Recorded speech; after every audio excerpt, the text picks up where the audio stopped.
Hello guys, সবাই কেমন আছেন? আশা করি সবাই ভালো আছেন। আজকের ভিডিওটা হচ্ছে কোষ্ঠকাঠিন্য কিংবা কষা পায়খানা নিয়ে। কোষ্ঠকাঠিন্য বা যাদের কষা পায়খানা তারা কিন্তু অনেক ধরনের ঔষধ খান, কোনো কাজ হয় না। তো আজকে লেটেস্ট এবং আপডেট একটা মেডিসিন নিয়ে আজকের ভিডিওটা। বিস্তারিত জানতে না টেনে সম্পূর্ণ ভিডিওটা মনোযোগ সহকারে দেখুন। আর যে কোনো মেডিসিন সম্পর্কিত তথ্য জানতে আমার কমেন্টস বক্সে কমেন্টস করুন, এবং ভিডিও সম্পর্কে কোনো মতামত কিংবা প্রশ্ন থাকলে সম্পূর্ণ ভিডিওটা দেখার পর তারপর কমেন্টস বক্সে কমেন্টস করবেন।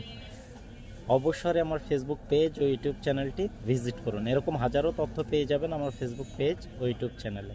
আর যারা পেজ থেকে দেখছেন তারা ফলো দিয়ে রাখুন, আর যারা ইউটিউব চ্যানেল থেকে দেখছেন তারা চ্যানেলটি সাবস্ক্রাইব করে রাখুন।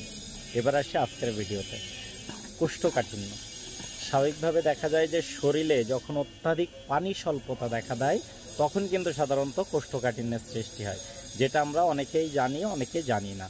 তাহলে যাদের কষা পায়খানা বা কোষ্ঠকাঠিন্য তারা ফাইবার জাতীয় খাদ্য খাবার বেশি খাবেন, পাশাপাশি পানি প্রচুর পরিমাণে আপনাকে পানি পান করতে হবে।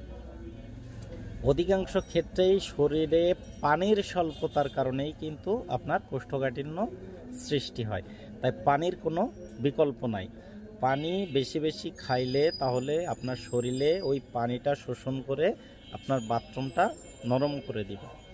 এরপরেও যাদের কাজ হয় না তাদের জন্য দারুণ লেটেস্ট এবং আপডেট একটা মেডিসিন হচ্ছে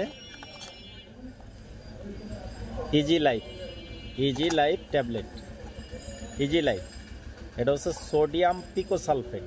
ইজি লাইফ এটা ট্যাবলেট এবং সিরাপ দুইটা ফর্মেই পাওয়া যায়। ইজি লাইফ এটা ফার্মাসিয়া কোম্পানির, ইজি লাইফ ট্যাবলেট 10 মিলিগ্রাম, এবং এটা সিরাপ ফর্মেও আছে। তো এটা ফার্মাসিয়া কোম্পানির, এবং প্রতি পিস ট্যাবলেটের বিক্রয় মূল্য এমআরপি হচ্ছে 12 টাকা পিস।